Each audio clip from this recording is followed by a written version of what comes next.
Hey everyone, it's Ben Hardy here, and in today's video we're going to do a quick comparison between a Subaru Forester Wilderness and a Subaru Outback Wilderness to help you guys decide which one you should go for. With that being said, let's just get right into it.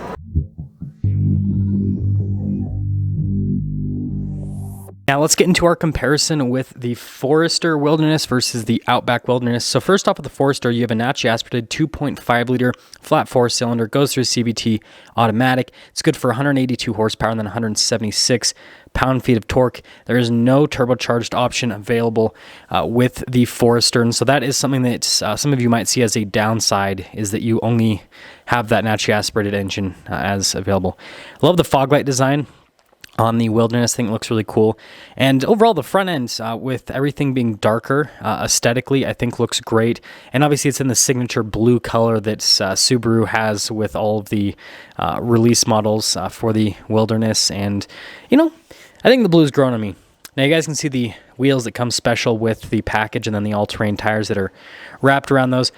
Plastic molding there for the fender flares, and then notice the Wilderness badge there on the side, and then the plastic cladding all along the bottom portion there, and then you guys can see the tire and wheel setup in the very rear.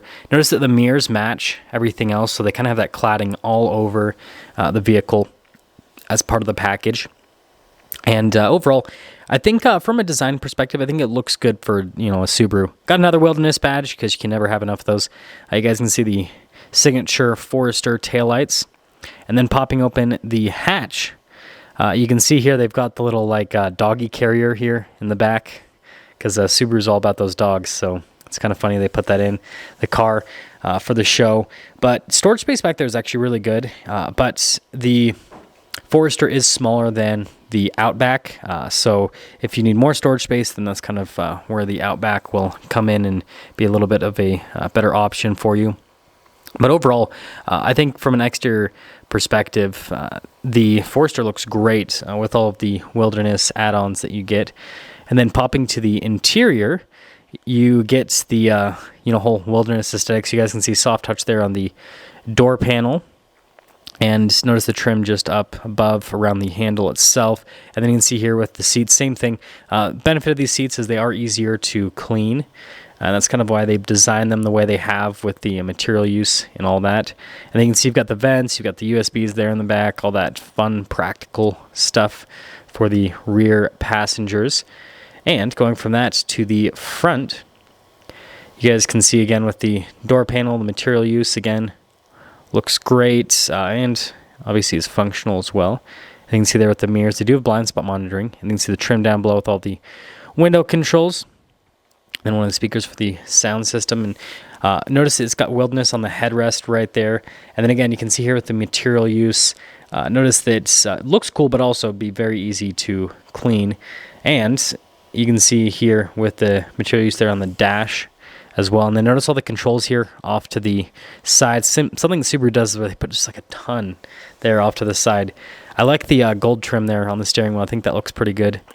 And you guys can see all of the controls on the steering wheel itself, and then the gauge cluster is like half analog, half screen, and then you can see the center infotainment system right there. And then notice above that you also have the screen that was used to be in like the WRX, for example, that shows you different bits of info on the vehicle. Climate controls does have dual zone climate.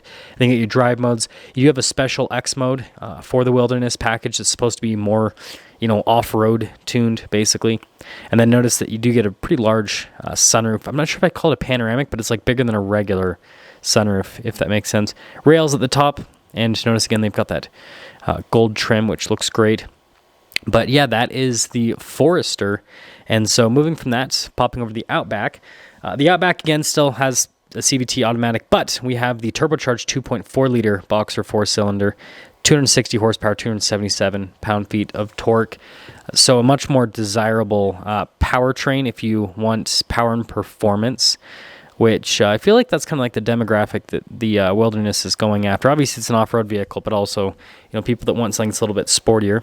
Notice all of the elements are like the same, right? With the cladding and obviously the Wilderness badge, and then on the plastic cladding there on the bottom, then the tire and wheel setup, everything like looks identical between both the vehicles.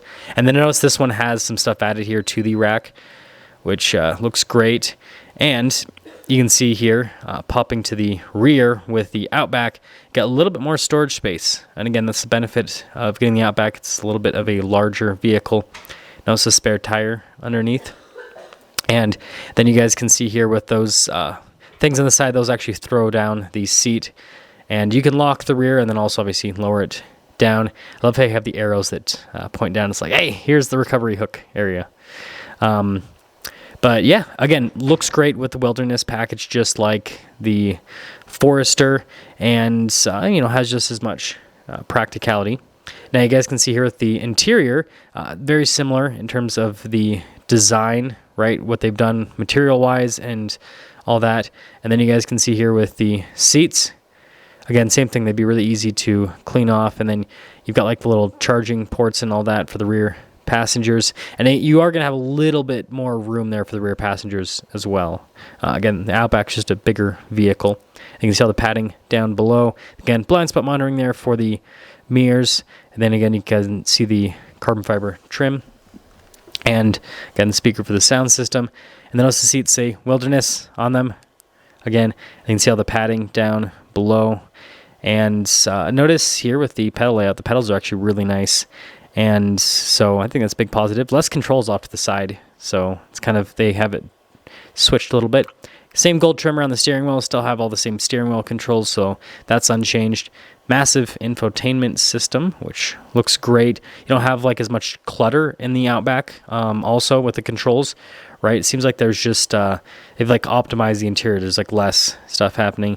Then you guys can see again with the sunroof. The sunroof looks a little bit smaller though than what the Forester has. Something that I kind of noticed. But yeah, there's a quick look at the Outback version.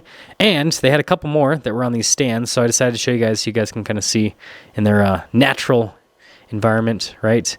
And I think Subaru also killed it at the auto show with their whole like setup, because they had a bunch of like nature things and sounds and everything, and I don't know, I just thought it was pretty cool. But I guess capping things off, to help you guys decide which one you should go for. If you want more power and performance, Outback is going to give that to you, and it's a larger vehicle as well. If you don't care, then the Forester will be fine. From aesthetic perspective, I think they both look great. I know some people might like the look of one over the other, right? The Outback kind of has more of like a station wagon look, whereas the Forester looks a little bit more like an SUV, even though they're both technically small SUVs.